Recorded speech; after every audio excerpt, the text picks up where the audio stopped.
Atmanirbhar Bullion industry.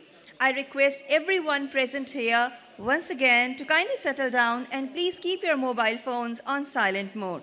Thank you so much.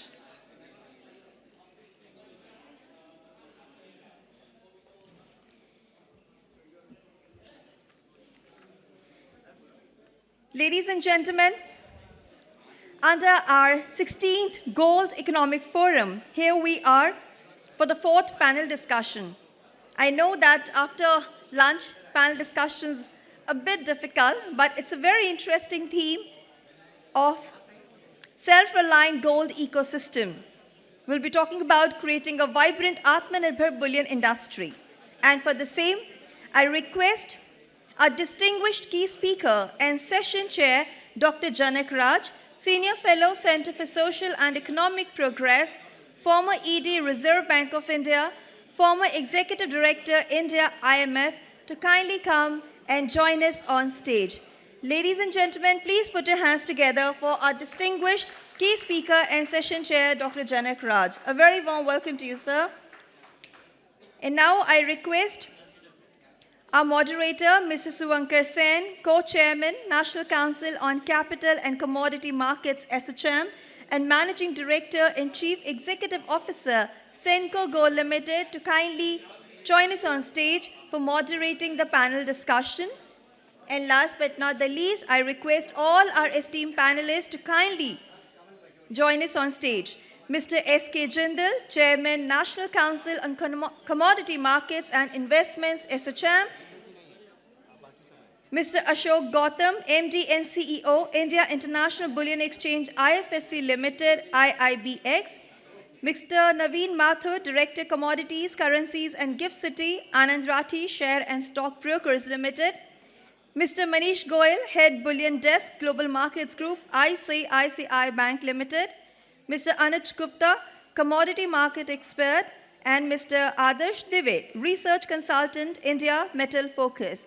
Due to some other engagements, Mr. Jindal couldn't join us for this panel discussion, but I extend a very warm welcome once again to all our esteemed panelists.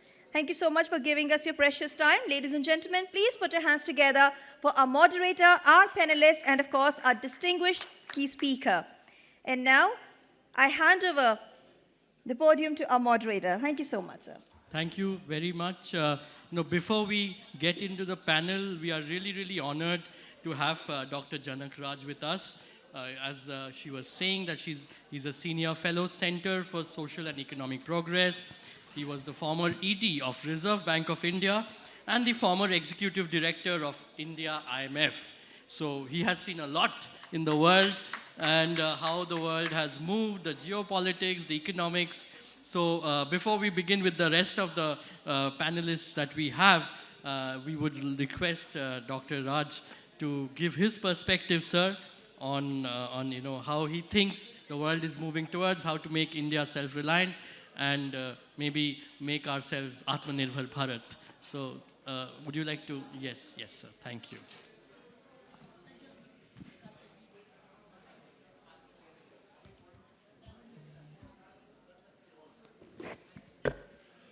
Good afternoon to you all.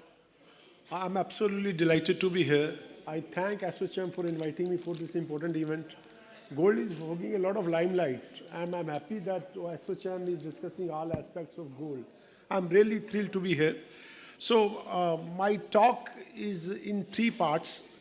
The focus of my talk is going to be, I'm going to basically talk about central banks and gold holding by central banks. And the focus of my talk is going to be the, gold financial, global financial crisis 2008 period. Because that's when central banks started accumulating a lot of gold. But in order to put that in perspective, it's very important to go back into the history and see how central banks were either accumulating gold or they were liquidating gold. So can I have my presentation, please? Sir's presentation, are you all ready with it? Right? 1 minute? Yeah. Right. Yes. Yeah. It's there. Can we go to next slide? Yeah, oh, sure. Where is this thing? Okay. So, central banks hold gold for a variety of purposes. There are various motives for them to hold gold. And the purpose of this slide is to show that how these, in the recent period, how two new motives have come into the holding of the gold which they are holding. The normal objective is portfolio diversification.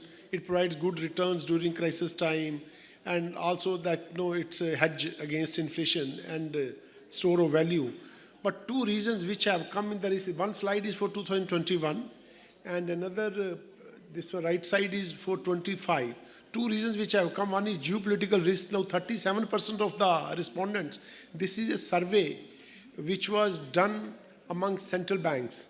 And they have indicated now 34 to 37% of the people are now saying that why they're holding gold. And the reason is indicated, one of the reasons indicated is geopolitical tensions. And risk of sanctions is another reason why this, they are holding gold. And of course, the number of those central banks which have indicated sanction as the risk is not very large, but still it's a new factor which has come into play. Let me tell you, this geopolitical risk is not only reflected in the motive for holding gold, it's also reflected in the location of gold. In the World War I and World War II, a lot of gold was shipped to Bank of England and Federal Reserve Bank of New York because of the lack of storage facilities at home, better security facility there, and also for trading purposes. If somebody wants to raise foreign exchange reserves, they would have to ship the gold to either London or Federal Reserve Bank of New York. And in the early 2010 onwards, there have been many banks which have now started shipping gold back to their own countries, which include not only emerging market economies. India, of course, also shipped recently some 100 tons of gold from Bank of England. But there have also been banks like Germany, the Netherlands, Belgium, Australia, Austria, some 10, 11 banks, advanced countries, central banks, they have shipped gold back to their own countries. And of course, after the Ukraine-Russia war, many more central banks have done that. Fortunately, I had the privilege to visit Federal Reserve Bank of New York sometime in 2018, and they took us to their gold vault. I tell you, I can share with you, it was amazing to see a huge quantity of gold lying at one place. I couldn't believe that so much gold was there in that vault. Yeah. So this is one of the major factors which has come into play why central banks are holding gold, and this has serious implication when we come to market dynamics. So let me go back to the period. It's Bretton Woods system, which was prevailing between 1945 to 1971. Gold has a special role. Dollar was linked to gold at a parity of $35 per troy ounce, and all other currencies were linked to dollar. So basically, dollar acted as a reserve, acted as some monetary anchor for all the currencies in the world. But of course, there were some problems. The major problem with that system was if the US was to supply dollars to the rest of the world, that means the US was to run its trade deficit, and that trade deficit led to problem. So at some stage, that dollar in circulation started increasing, and by late, I think 70, it became clear that US was holding less gold reserves than the currency it had issued. So they tried to stabilize the demand. There was London Gold Pool was also set up, but they couldn't do that, and ultimately this system collapsed. It was abandoned in 1971 when President Nixon announced that there will no longer be convertibility. Otherwise, dollar could be converted into gold at any time at the fixed parity of $35 per troy ounce. And system became unsustainable and it collapsed. So these are some of the numbers which I am giving you. All central banks combined together, they had gold of 37,000 tons. And in 1960, and which declined to 30,010, because in order to stabilize the demand, they had to, the gold outflows were taking place, and their share declined from 54% to 30% in almost 11 years. Then comes the period, 1972 to 1909, and then of course I'm for this, since time is a constraint, I'm combining this with the period up to 2007. So during this period, 2-3 things happened. First, the dollar, that gold was no longer this thing monetary anchor. It was like any other reserve currency. So its role diminished. And then there was also system fiat currencies and the flexible exchange rate, that there was no need for central banks to hold gold. There was also a lot of volatility in gold prices. I have numbers, but I would like to avoid. But the fact, that point I want to make, there is a lot of volatility in gold, and gold prices had started declining. Many central banks thought that this is an unproductive asset, so they didn't want to hold that. Bank of England actually, in a span of 4 years, I think 1998 to 2002, they sold almost half of their gold. So many central banks, they sold their gold. And another reason why they were selling gold, gold doesn't earn any return. Whereas the US treasuries, that market had started becoming liquid. So they started putting more money in US treasuries than in gold. So as a result, the share of gold, started declining. So you can see this. And this is all story about major advanced countries' central banks, because emerging market economies, central banks, they were not holding large gold then. So the gold holdings declined from 32,000 tons to almost 26,000 tons. And this was the lowest level in 1961. And you can see that gold holding declined from 38% to 10%, and the US Treasury holdings, they increased from 12% to 25%. So then comes the period from 2008 to 2006. This was a turning point in the history of emerging market central banks and the gold. If you recall, after the global financial crisis, what we call basically North Atlantic financial crisis, in 2008, many advanced countries' central banks, US Fed, Bank of England, ECB, they introduced quantitative easing, and they took interest rates to a very low level. The rates were very small positive in the US, and when there was a euro crisis, there was a debt crisis in the euro also. At that time, ECB took their policy rates even to negative. So interest rates were very low. So then that was the time when central banks in emerging market economy, they started diversifying into gold. And what happened? There were only 4 or 5 major currencies at that time: US dollar, pound sterling, Japanese yen, and British euro and British pound. 4 major currencies, and all the central banks had reduced interest rates almost at the same time. So if you really wanted to earn good returns, there was no option but to diversify into other assets. And then, of course, there were rising tensions, geopolitical tension, even before the 2022 Russia-Ukraine conflict. If you recall, Russia had annexed Crimea sometime in 2014, and there were some other geopolitical tensions. And market dynamics became favorable. I will show you the next slide, which show how gold prices had changed. So, so gold prices had risen significantly. Gold prices had declined between 1972 and 2000 significantly. Actually, they declined to almost $300 per troy ounce. But they started rising from the early 2000s, and they rose to 1652. Then, of course, there was a period when they declined marginally. Then they again increased.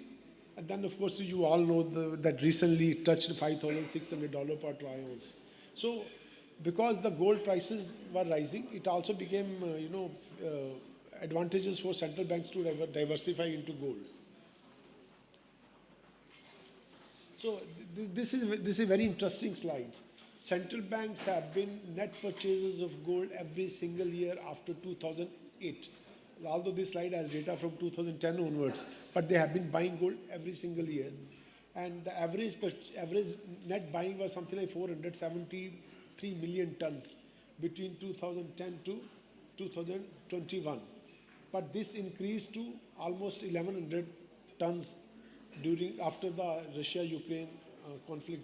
The data for 2025 is up to Q3. I'm not too sure what would be the number after the full year data are available. This is full year, okay. Okay, correct number, okay. You are from, this is taken from World Gold Council, okay. So let me give you who are the banks which are acquiring a lot of gold.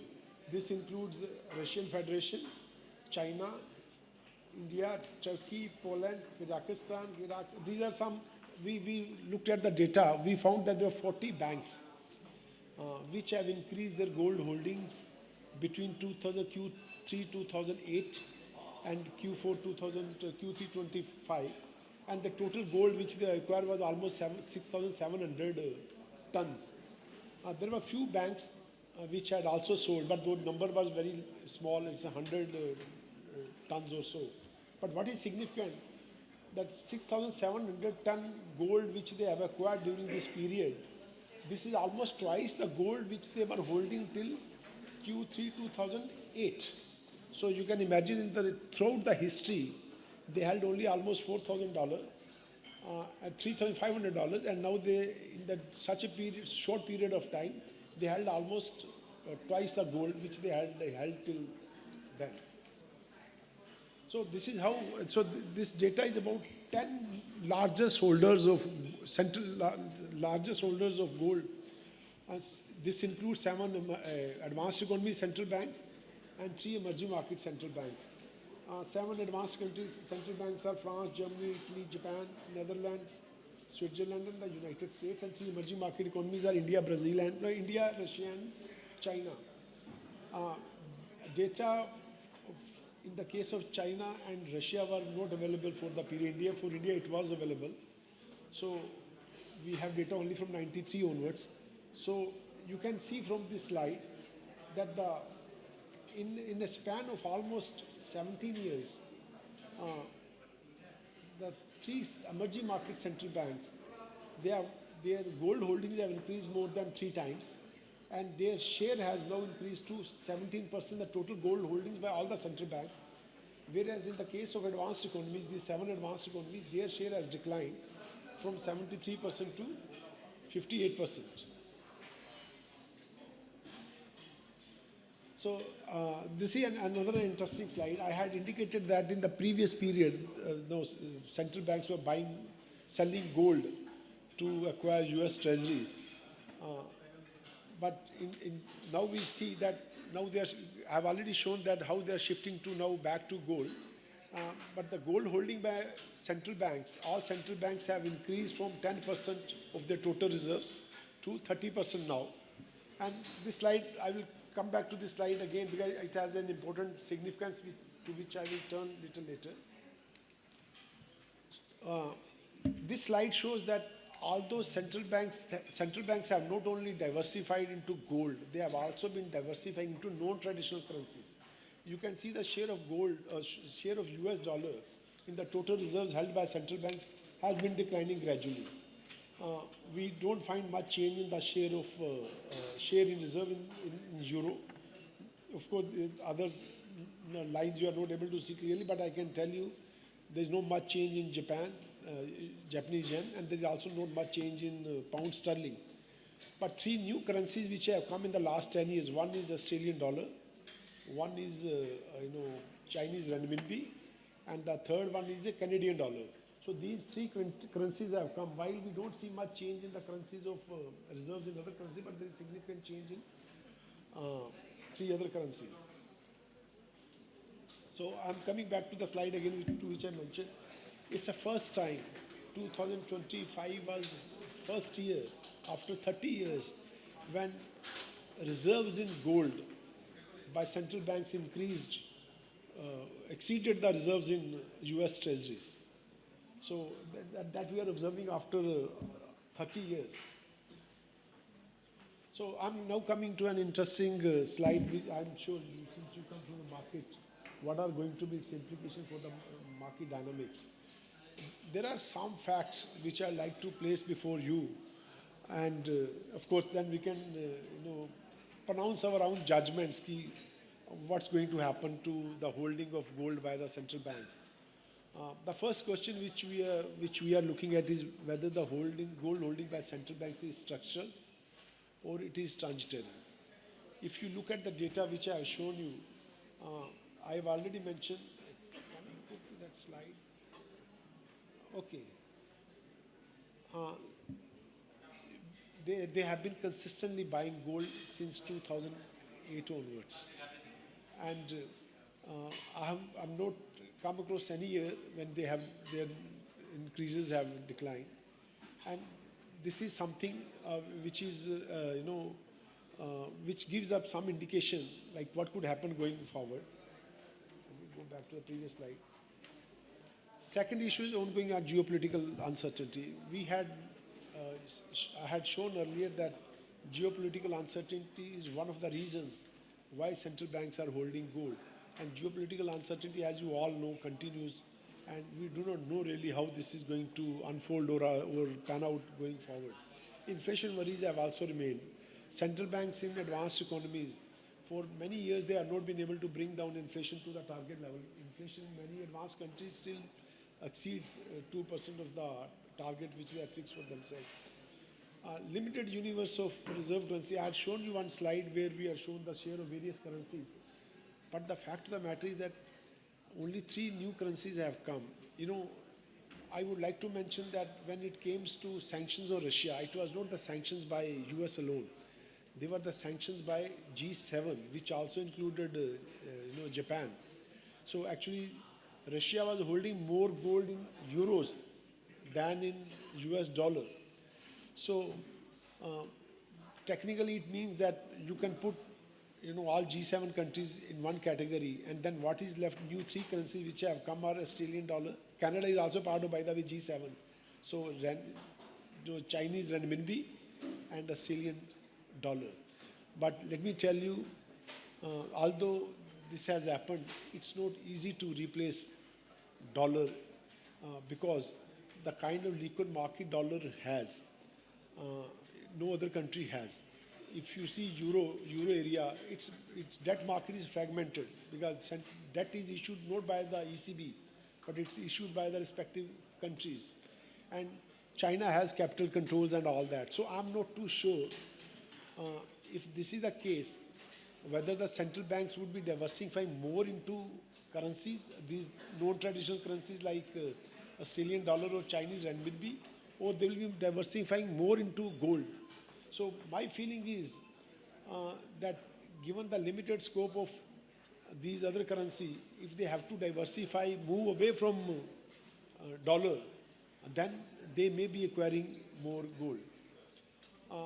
Another fact which I want to place before the audience is that China is holding just, I think, 8% of its total reserves in gold, and India has only 15%. Global average is 23%. Of course, this number is skewed because many advanced economies like US Fed or Bank of England, of course, doesn't have much gold reserves now. But they also hold very small reserves. So, but they hold large gold, like US Fed is having large gold even now. So because of that, it's skewed, but still, it suggests that there is much room for these central banks to increase holdings of gold. World Gold Council conducts survey among central banks every year. And the last survey when it was conducted, it was a period data for which was available was Q324. And 72% of the respondents indicated that their gold holdings, gold reserves will rise to something between 20 and 25% of their total reserve. And of course, subsequently we found the data is 23%. But this is basically because the gold prices have increased in the meantime. So they are indicating that for next 5 years, the central banks will be buying more gold. So what are the implications, as I mentioned earlier, what are going to be implications for its market dynamics? If I show you the graph, 2 graphs I would like to show you. If you see this graph, central banks hold something like 17% of the total gold which has been mined so far. And although there has been some variation, overall the number has not changed much insofar as the stock of gold is concerned. It was something like 17.2% in 2010, came down to 16.8 and risen to 17.6%. And its holding has remained, even to go back into the history, because they were holding the large gold reserves. So that number has remained around 17% or so. But what is important is what is happening to the total annual supply. If you see annual supplies of gold, their share, the share of central banks, has increased from 3% to, in 2010 to 30% in 2024 before declining to 24% in 2025. So that means almost 1/4 of the gold every year is being acquired by the central banks.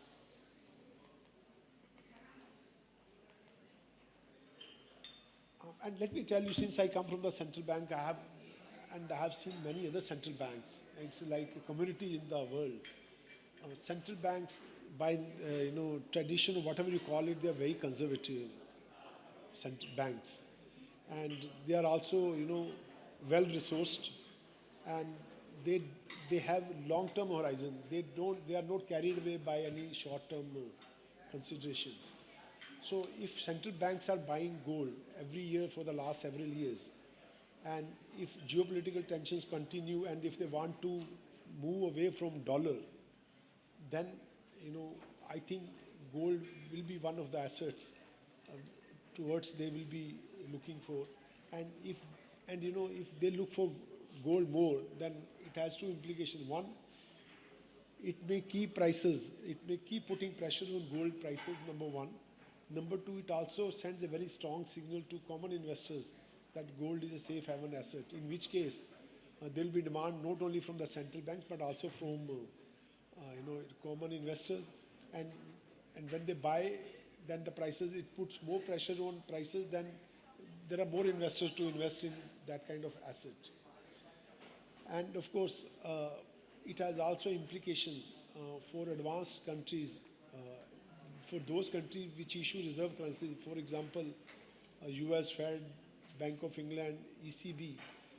If you are diversifying away from reserve currencies to gold, that means you are basically holding less US treasuries and government debt of other countries. And that means basically increased cost of borrowing for those countries. A study which has been done by JP Morgan suggests that if they reduce their US Treasury holding by 1% related to GDP, like if it comes down, let's say from 29% to 28%, I showed the data 29%, if it comes down from 29% to 28%, then that would lead to 30 basis point increase in their cost of borrowing. So this has serious implications not only for the market dynamics, but also for the countries which issues reserve currencies, because if central banks are diversifying more into gold and less into these currencies, then it has implications for the cost of borrowing. I'll stop here and thank you very much for your indulgence. Thank you.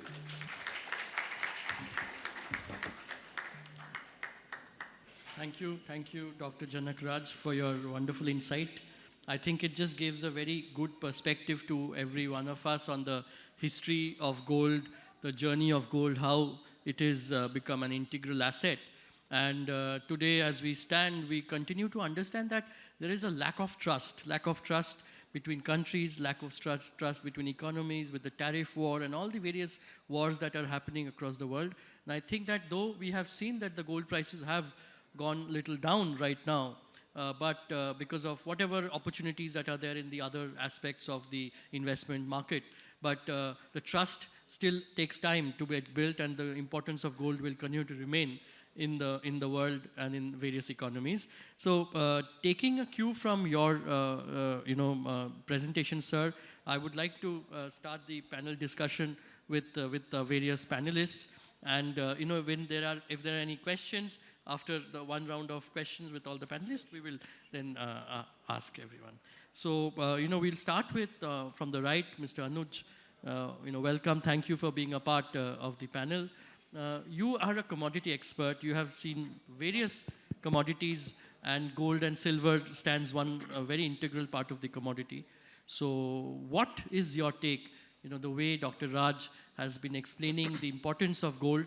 The topic that we stand today is how to make India and our economy a self-reliant Atmanirbhar in terms of the whole bullion market. And the previous panel also spoke of the same issue, but in a sourcing point of view. And I would want that this panel states it and analyze it from a market point of view. So, sir, if you could give your point. Thank you very much. So, according to this presentation, I would like to say that India central bank's holdings increasing in last couple of years. So that is positive for the Indian economy, as we have seen that the central bank's holding, particularly if we talk about the Federal Reserve, is decreasing as compared to the previous. So that is positive for the Indian economy, and as well as if we talk about the Indian perspective, that India is growing and the per capita income is growing. So that is showing that people are taking lots of interest in the market. We have seen if we check the gold ETF AUM, it is increasing very fastly. It shows that people are looking towards the gold as a investment product, as a the SIP form, or they are using gold for starting investing in their portfolio. So in last couple of years, if you check, basically 2025 gave a very good ROI in terms of investment. Almost you can say 70% kind of return in gold we saw. And in this 2026, gold touched the high of almost 1,80,000. So everybody is looking towards the gold, even equity holders also looking towards the gold. So it shows that not only Indian central banks, Reserve Bank of India, but yes, the retail customer, retail participants, and even the portfolio managers are looking towards gold for as an investment. So just the way we have seen with Dr. Raj's presentation that economies and countries are putting their reserves in the form of gold, are you seeing a substantial change in the investor mindset? Yes, that they definitely are allocating a large sum in gold and silver? It shows that if you check the ETF AUM, it's almost 80,000 crore. It shows that not only the middle class of family, even lower class of family is also looking to the gold ETF as an investment, because it's a very cheap to buy. So this is a good example that people are buying gold in terms of ETF. So that is a good example. Great. Thank you. Before I come to Mr. Mathur, I would like to ask a question to Mr. Ashok Gautam first, and then how, as a user, Mr. Mathur is facing the various things. So, Ashok ji, you have been in the forefront of taking India into the world through the dream of our Honorable Prime Minister of creating an exchange in the standards of Shanghai, London, New York. And that has what the formation of Gift City, the formation of IIBX, where we have been as we should not be a price taker, but a price maker, create a market. But we have seen that there are certain headwinds and, we are facing certain challenges. So as per your understanding, what is it that is stopping us from really becoming a self-reliant, creating a robust market and system, and taking it forward where we truly can become like a Shanghai or a London exchange? If you could give your thought process. Thank you very much. I think this point has come up in earlier panels also. And so one thing which I just want to make very clear. So right now, the way our exchange is designed is essentially working as a spot exchange, facilitating the import in the country, which is a one-way trade. Of course, we can always say that we are a 800-ton consumer of bullion bars. Then can we, all come together on the exchange and ensure that even the banks also import through exchange, and that's where we collectively have a pricing power, so that the sellers are, because the gold is being mined 3,000 to 3,500 or 3,700 tons a year. So they need a big market, and India is a big market, and we can collectively decide, they will be selling it to us on our bid price. You'll be happy to know, quite a few of our trades on our exchange are also happening on the bid price. So technically, the price which the buyer is trying to put. But still, essentially, it is still related to what the international market is. But how do you influence the price? So the price influence, if you want to do, you need to have a very, very active, very robust trading platform.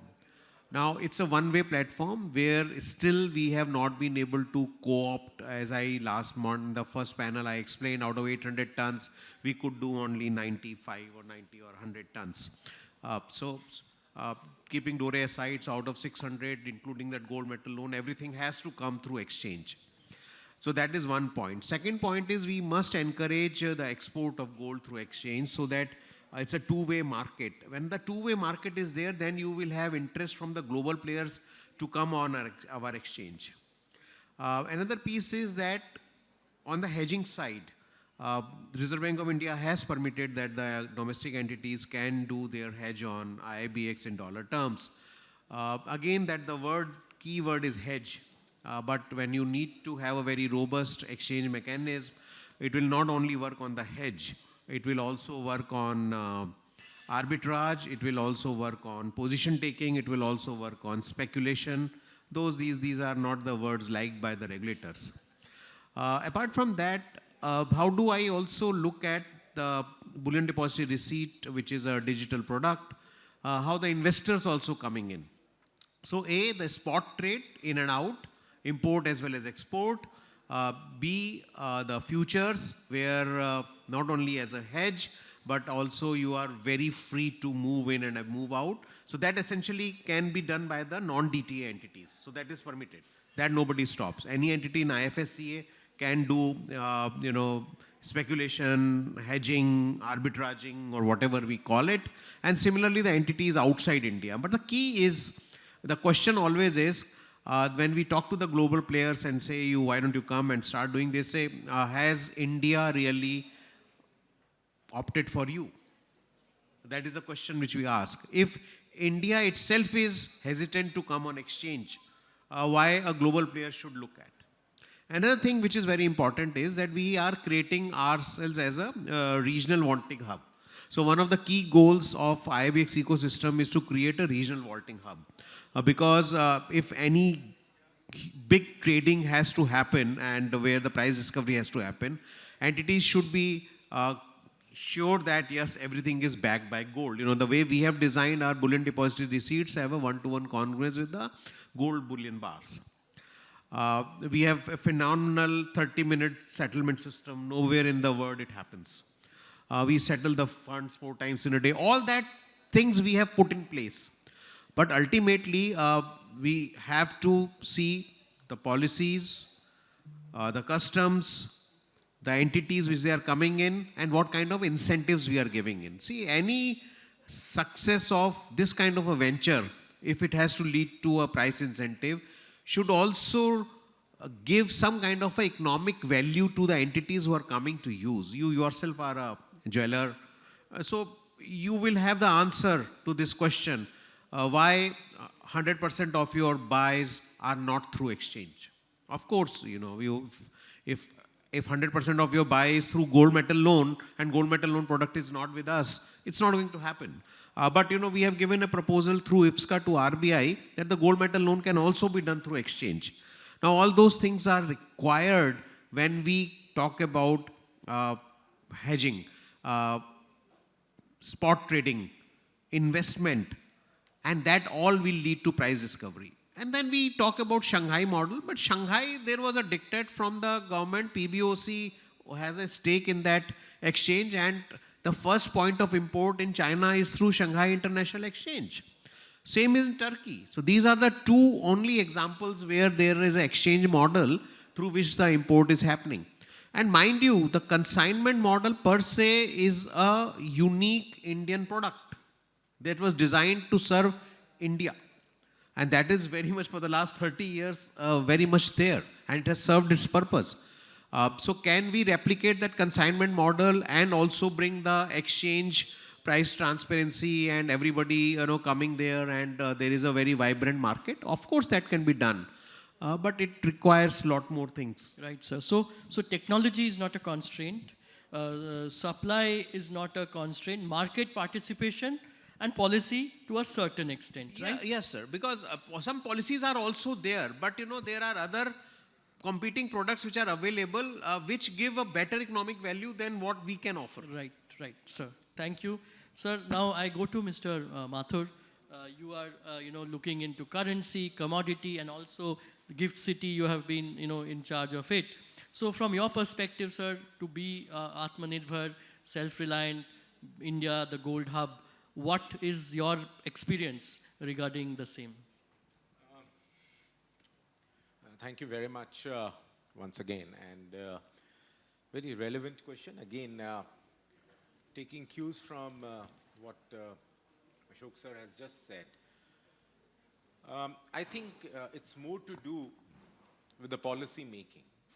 Means the overall policy making has to be in sync with what is required to be India placed as one of the major global hubs in gold, which we anyway are. Now, in that particular direction, the exchange like the IIBX means there is no second thought about it, Shivanka. And I would like to tell the audience who's sitting here that as Anand Rathi, we have impaneled about 250 qualified jewelers.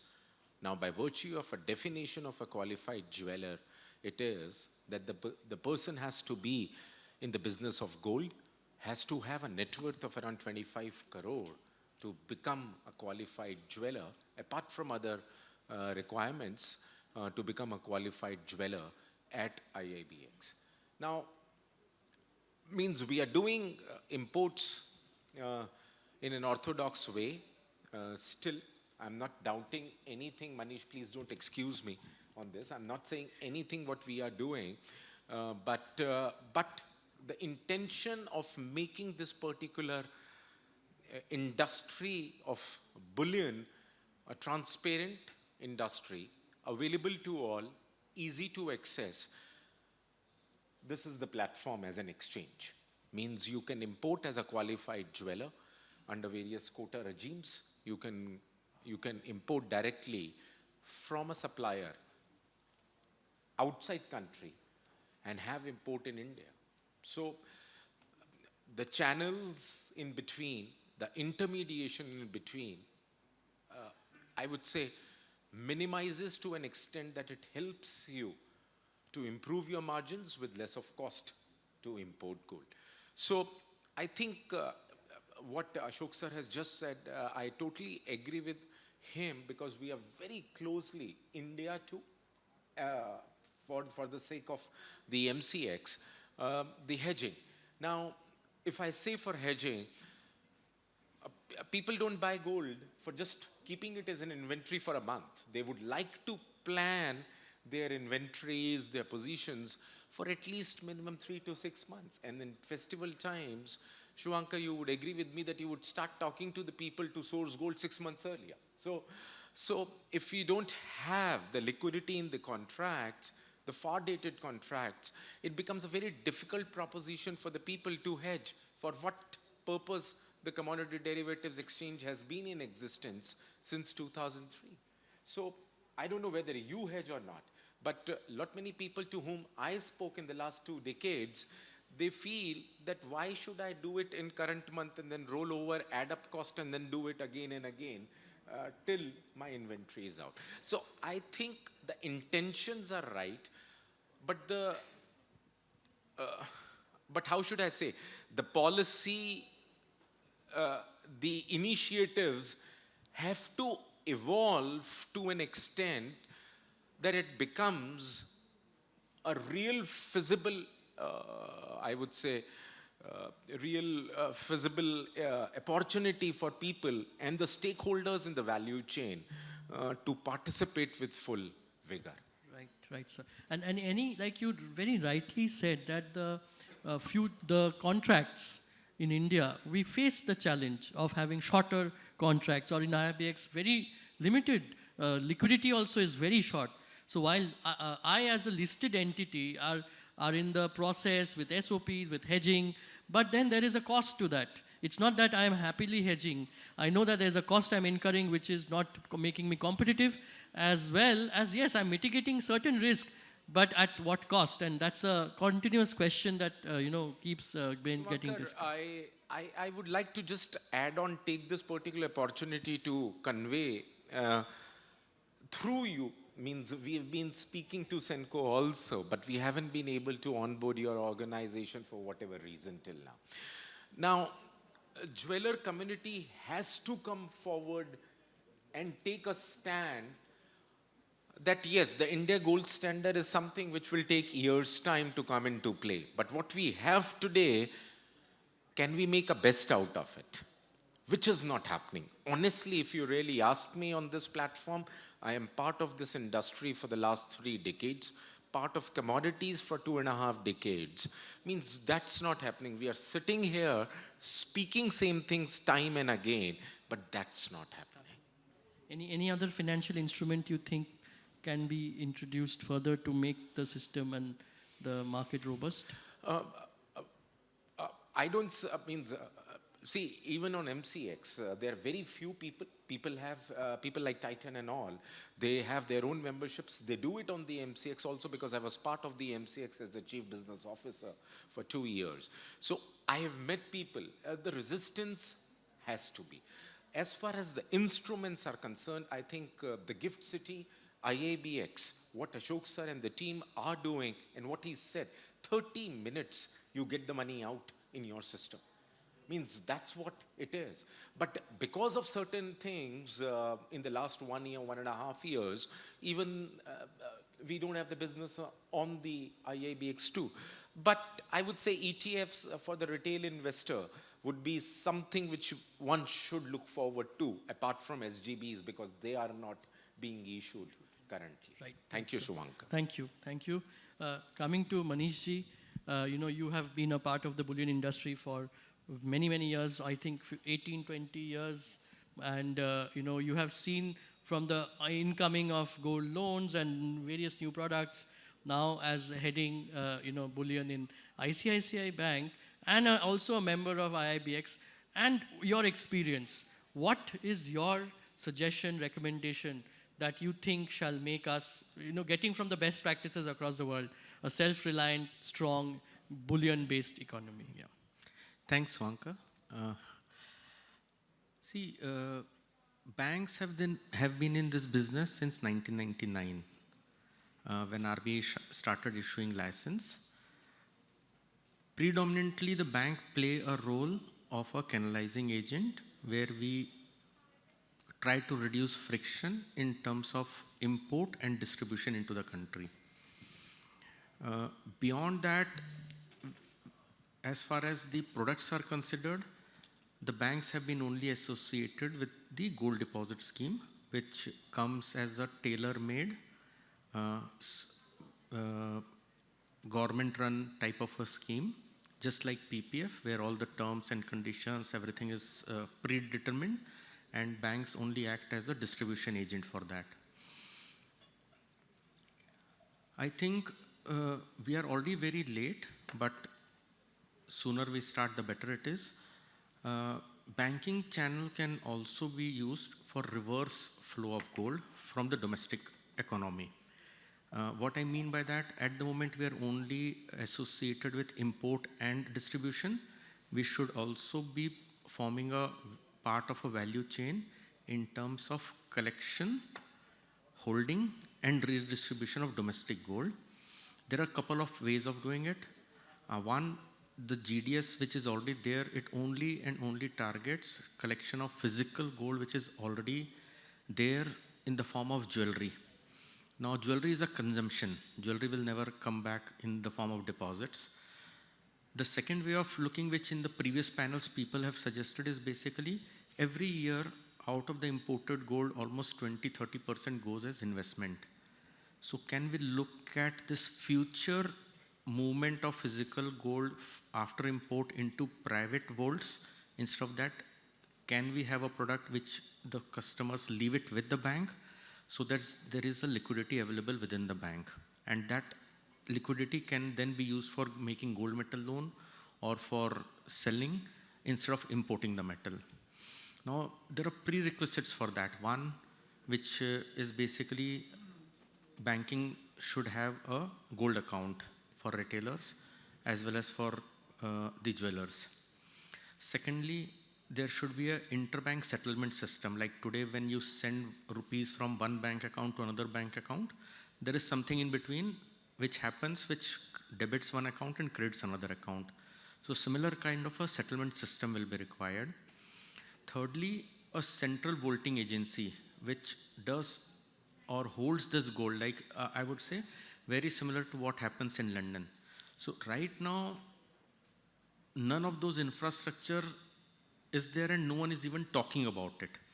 We need to start putting paper, getting policies in place, because these are the backbone infrastructure requirements for us to be able to go to the next step of domestic recycling and domestic self-reliance of gold, where our dependence on imports can be brought down, and the domestic gold which we talk about, 25,000 tons or 35,000 tons, even couple of percentage of that can be brought into this, it will be a good start. Like Manishji, I was talking to Mr. Chirag. They have ETFs. But somehow, because I do not see that, the gold is lying in various places, in silos, but he is not being able to utilize that gold in a productive manner. And today from morning, all that we have been talking of is to utilize the gold assets productively. So is there any connection between ETF gold, bank helping the ETFs to do anything? Do you see those things happening? No, I'll tell you. See, the birth of ETF had happened to have a product which doesn't have any counterparty risk. So by virtue of the nature of the product, if suppose that gold is lent and there is a counterparty risk on that, so that virtue of the product is lost. And hence, the gold should be with the intermediary agency who is into lending and borrowing. So like today, the banks are handling thousands, lakhs of deposits. There are saving bank accounts, there are current accounts, there are fixed deposits.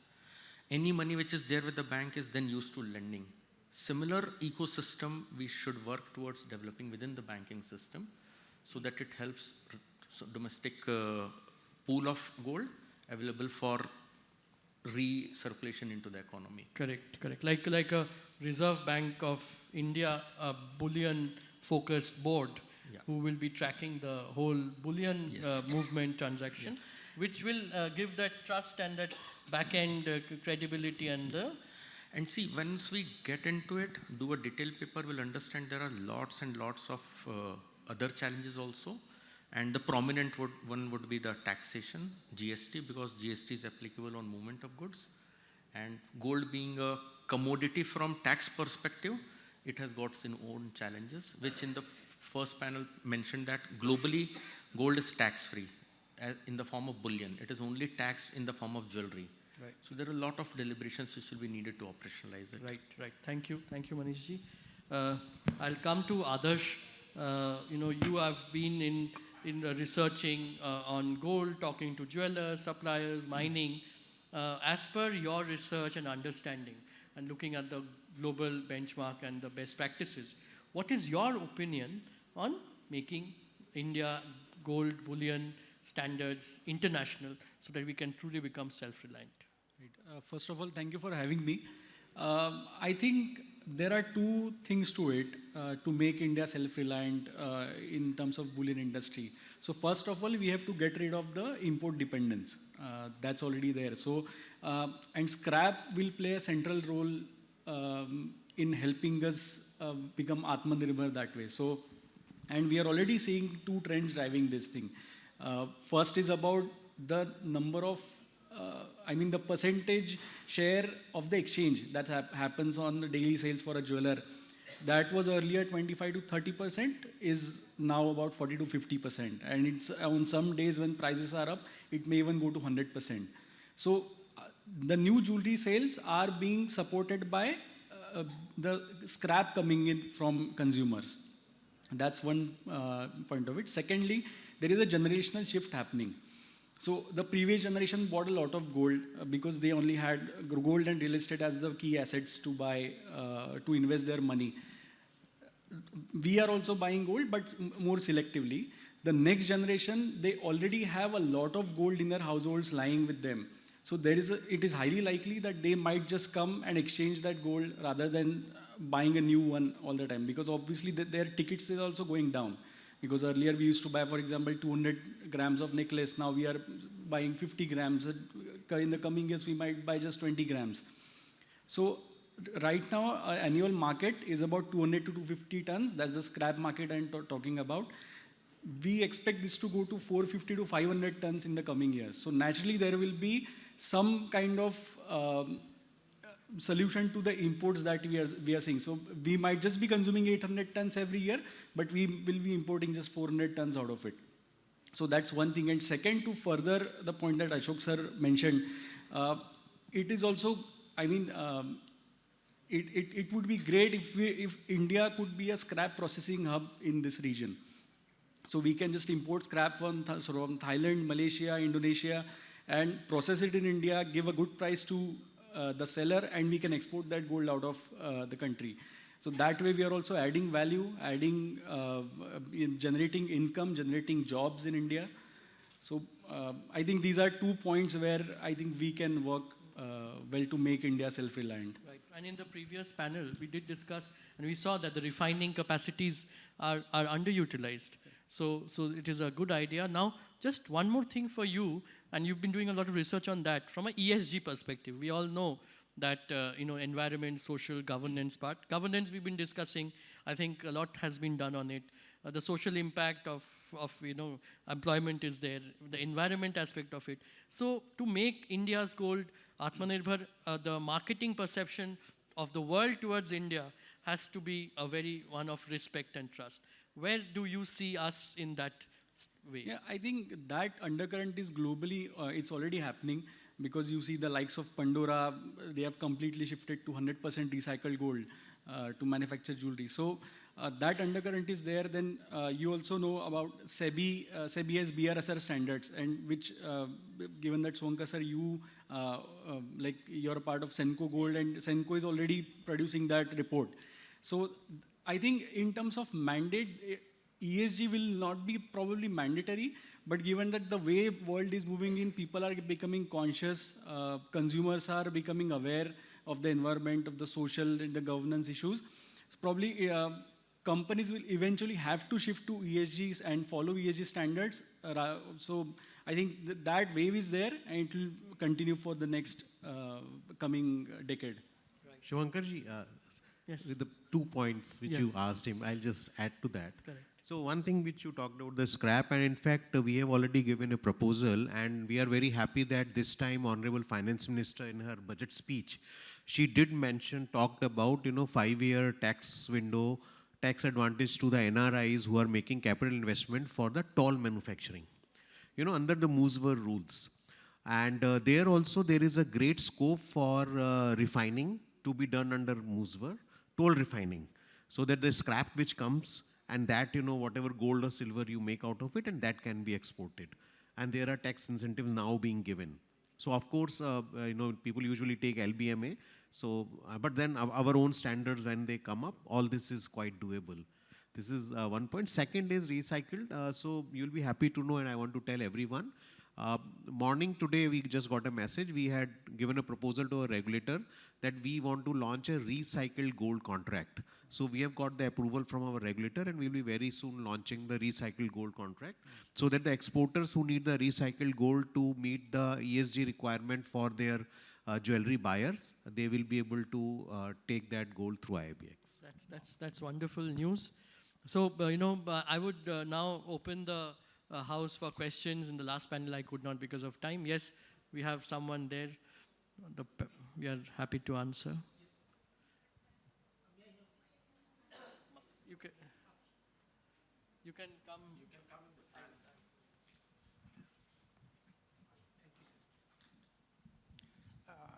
Sir, I'm Dr. Jagdish Shivhare, professor and ex-scientist ISRO. Sir, my question, how is the gold ecosystem and bullion industry in India different than rest of the world in the aspects of our strategic objectives and implement challenges?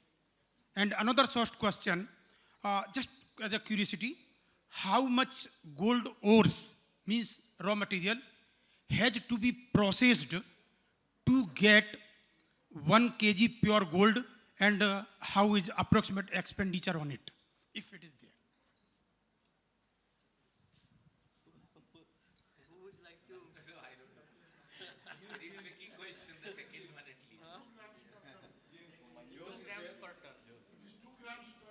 Yeah. 2 grams per ton. 2 grams of gold from 1 ton of, like 1 ton of ore. Raw material, 1 ton of scrap. No, not scrap. Raw material. Yeah. Okay. So there also there are various types of where you know what kind of gold content. The gold content is different, you know, from various places. Like the Dore which comes, it has 65 to 95% gold content, and some of the other ores and all where it is processed one, you know. But so again that in the morning when that World Gold Council numbers were given, if you look at the WGC chart, there also they talk about the total, you know, from the mines, whatever is proven reserve, whatever they know that it is there, but they have not yet explored it. Now those numbers are much, much larger. But one thing is that what we hear, the expenditure should be in the range of $1,500 to $1,800 per troy ounce, and the market price of today at 4,000. So it is almost double the cost of production. So it is the mining companies and the global market, whatever, they are the ones who are being able to benefit a lot out of it. So that's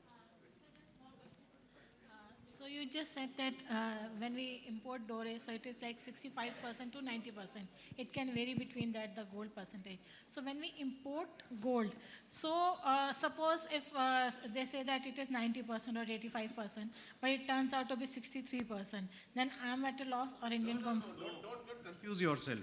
Dore is entirely different thing, and when the Dore comes, it goes to the refiners and they give you purity.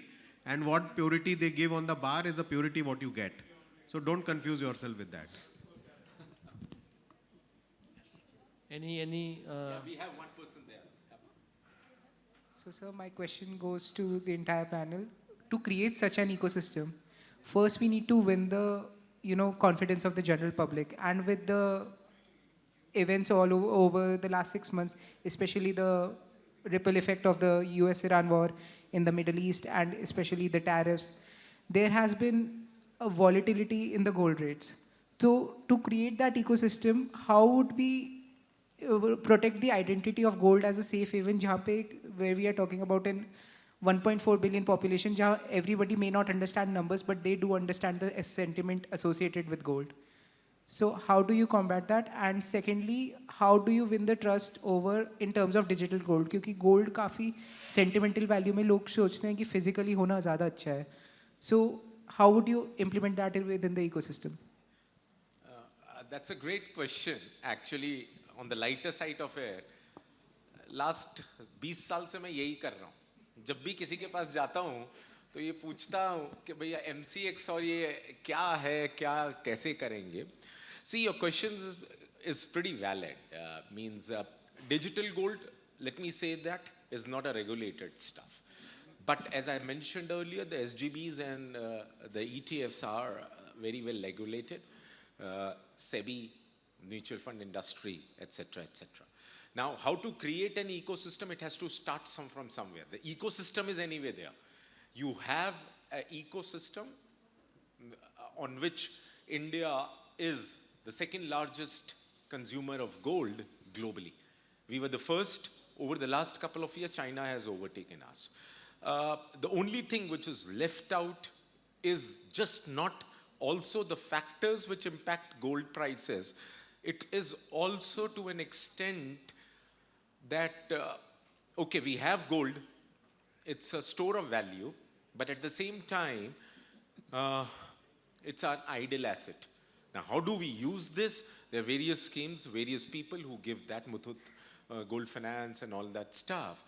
But I would say the ecosystem is very well in place. It's only that it's a fragmented and it has not come into a very formal structure till now.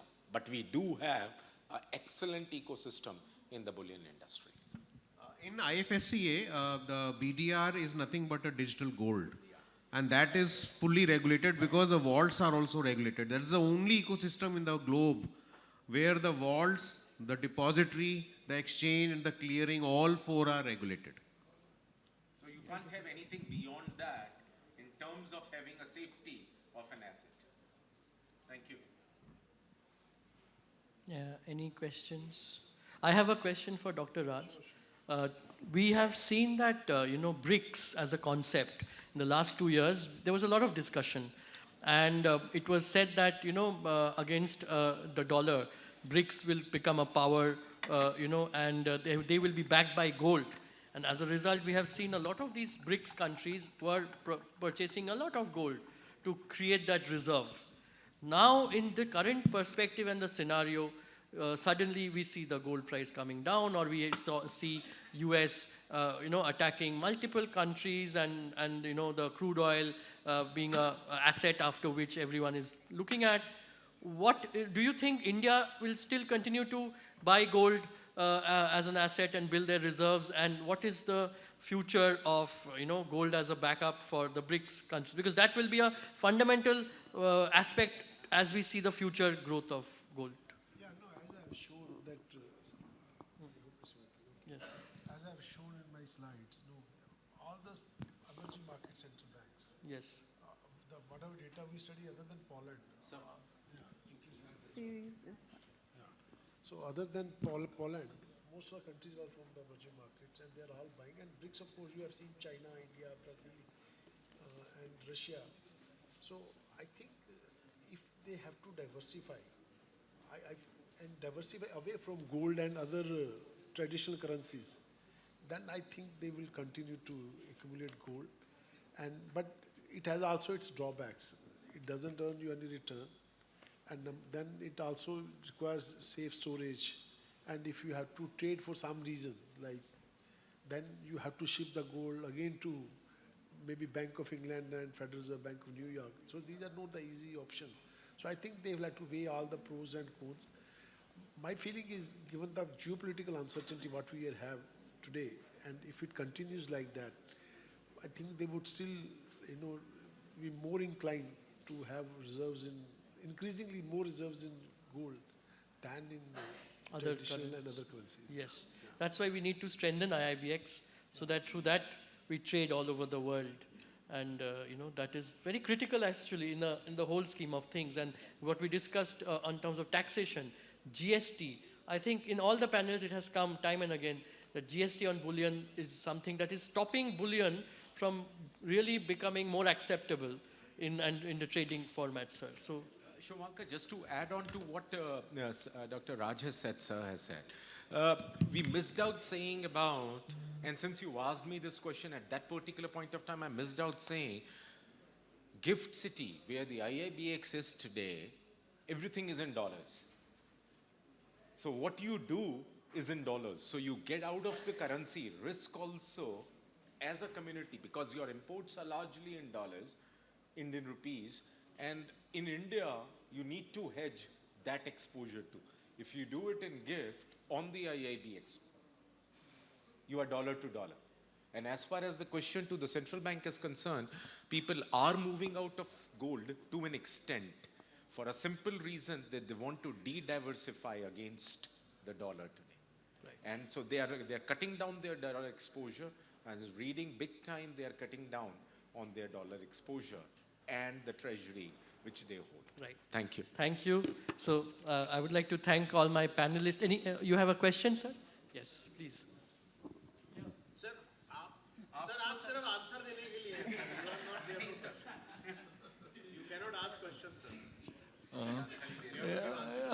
No, I'll also learn. In my first thing I said I'm a student. I'll request Dr. Raj, in his presentation, on central banks, how would the role of IMF's selling gold? And in your chart, how have you figured the IMF action?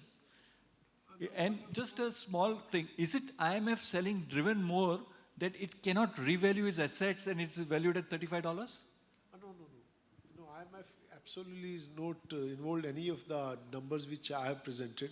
Actually, IMF had sold gold in 2009, and the Reserve Bank had then purchased 200 tons of gold from the IMF directly. That's a long time back. So whatever data I presented, IMF gold is valued differently, and 25% of the subscription to the IMF quota can be in gold. So many countries had made subscription to the IMF in gold when they became members of the IMF. So IMF is still holding, I think, large amount of gold. But whatever numbers I presented, they are basically of all central banks, excluding. So it's IMF. net of IMF. So And IMF IMF selling. is not included. So IMF is, I think Manish is a net seller according to you.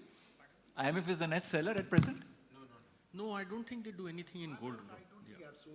So They are net buyers always. IMF. Yes, sometimes. Thank- In that, I thought they were, because of the subscription from, basically from certain governments, including US went down, so to meet the target they were selling. Great. No, so thank you all. I think we had a very wonderful session, a lot of learning, a lot of thinking, and I think as a group, all of us since morning, we've got a lot of answers. Maybe many of the answers have been discussed before, but I think now it's high time we take it to the right platform and get it going so that we can really become an Atmanirbhar Bharat. Thank you, ma'am. Thank you so much. That is indeed a very brilliant discussion on the theme towards a self-reliant gold ecosystem, creating a vibrant Atmanirbhar bullion industry. And with this, we conclude the panel discussion. I thank our distinguished key speaker and session chair, Dr. Janak Raj, our moderator, Mr. Suvankar Sen, along with all our panelists for their immensely valuable contribution to the discussion. Ladies and gentlemen, once again, please put your hands together for this wonderful panel discussion. And I request everybody to kindly come forward and please join us for the group photograph. We thank all our panelists, Mr. S.K. Jindal, Mr. Ashok Gautam, Mr. Naveen Mathur, Mr. Manish Goyal, Mr. Anush Gupta, Mr. Adarsh Dive for their contribution to the session. Thank you so much once again. And with this, we conclude 16th Gold Economic Forum. ASSOCHAM extends a sincere gratitude to all the supporting partners, our Presidium partners, Uno Minda, Axis Bank, Sorin, our exchange partner, NSE, Gold partner, Senco, commodities partner, MCX, associate partners, BSC, SMC, and Trust, and last but not the least, our knowledge partner, ICRA. Thank you so much, ladies and gentlemen, for your wonderful participation and for your patience and for contributing to the 16th Gold Economic Forum. You can definitely now join us over networking tea and coffee and have some brilliant discussions and, of course, some networking. Thank you so much once again for your time. Thank you. And I would like to thank all the organizers, all the office bearers of ASSOCHAM, our honorable hostess. She has been wonderful. And Ankit and all the various team members, thank you for hosting this and making it a wonderful event. Thank you very much. Thank you so much, sir. Have a nice evening, everybody. Thank you.